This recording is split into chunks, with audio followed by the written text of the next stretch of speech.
नशिबाने जर संतांना शरण गेलं तर महाराज संत त्या आपल्या दुःखातून आपलं निरसन करू शकतात। जीव जर भगवंताला शरण गेला तर भगवंत त्या दुःखातून निरसन करू शकतो।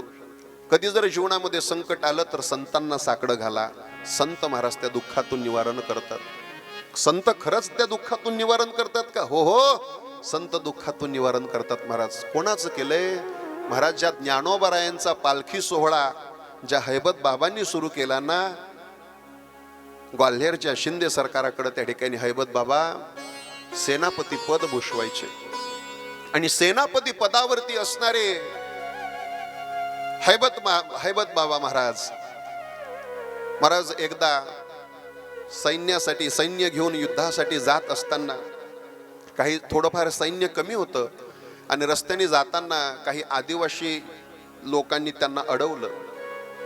हैबत बाबांना सैन्य कमी होतं, 2-4-5 लोक त्यांच्यासोबत होते, घोड्यावरती बसलेले। हैबत बाबा समोरून 100-200 आदिवासी लोक आले आणि त्यांनी घेरा घातला आणि त्याच्यामध्ये त्या हैबत बाबांना त्यांच्यासोबत 2-4 हात झाले, युद्ध झालं आणि त्या युद्धामध्ये हैबत बाबा हरले।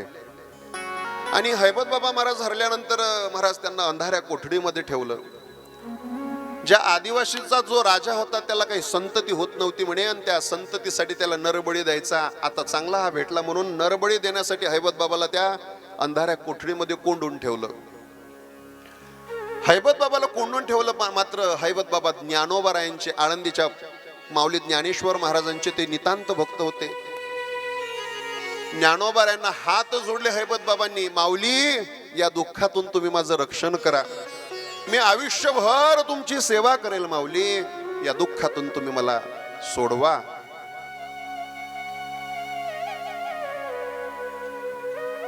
या दुःखातून सोडवा म्हटल्यानंतर तिथेच ज्ञानोबरायांचा धावा त्यांनी चालू केला। महाराज ज्ञानेश्वर माऊली,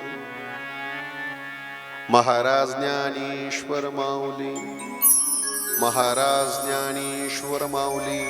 हैबत बाबा त्या अंधाऱ्या कोठडीमध्ये बसून माझ्या ज्ञानोबरायांचं भजन करतात। महाराज ज्ञानेश्वर माऊली, महाराज ज्ञानेश्वर माऊली।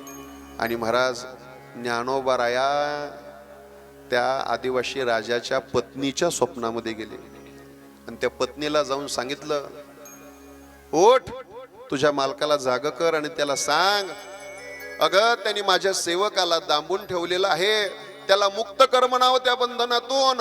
तुझी जी इच्छा आहे तुला संतती होण्याची, माझ्या कृपेनं तुला संतती होईल, उठ तू तुझ्या मालकाला जाग कर आणि सांग।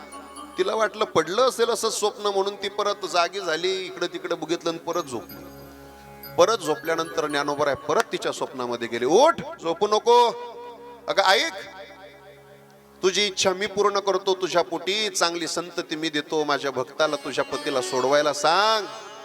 आणि महाराज परत ज्या वेळेला तिला स्वप्न पडलं त्यावेळेस ती अशी खरबडून जागी झाली आणि आपल्या पतीला ती सांगायला लागली, अहो उठा, तुम्ही काय कोणी या भक्ताला, ज्ञानोबरायांच्या भक्ताला तुम्ही कोणाला अंधाऱ्या कोठडीमध्ये दांबून ठेवलंय का? म्हणे हो, एका हैबत बाबा नावाच्या एका सरदाराला मी दांबून ठेवलंय। अहो तो माऊलींचा भक्त आहे, माऊली ज्ञानोबरा या स्वप्नामध्ये आले, त्यांनी सांगितलं आपलं स्वप्न ते, आपली इच्छा ते पूर्ण करणार आहेत, आपल्या पोटी चांगली संतती ते देणार आहेत, त्याला सोडायला सांगा, मुक्त करायला सांगा म्हणून मला स्वप्नात सांगितलं। ती म्हणले तुला पडलं, मला थोडी पडलं स्वप्न। ज्ञानोबराया महाराज ती झोपली, ती ऐकायला तयार नाही। ज्ञानोबराया त्या आदिवासी राजाच्या स्वप्नामध्ये गेले आणि त्याला सांगितलं, अरे माझ्या भक्ताला तू मुक्त कर, तुझी इच्छा मी पूर्ण करतो। आणि मग तो खडबडून जागा झाला आणि हैबत बाबाला सोडलं, मुक्त केलं। आणि मुक्त केल्यानंतर हैबत बाबा महाराज त्या संकटामधून सुटलेले आहेत, नाहीतर त्यांचा बळी त्या ठिकाणी तो राजा देणार होता। परंतु त्याच्यामधून हैबत बाबा सुखरूप सुटले आणि आळंदीला आले। आणि आळंदीला आल्यानंतर शस्त्रास्त्र ज्ञानोबरायांच्या चरणावरती ठेवले आणि सांगितलं, आजपासून या शस्त्रास्त्राला मी हात लावणार नाही माऊली, मी तुमच्या विण्याला हात लावतो। आणि आपल्या गळ्यामध्ये हैबत बाबांनी विणा घ्यायचा, हातामध्ये चिपड्या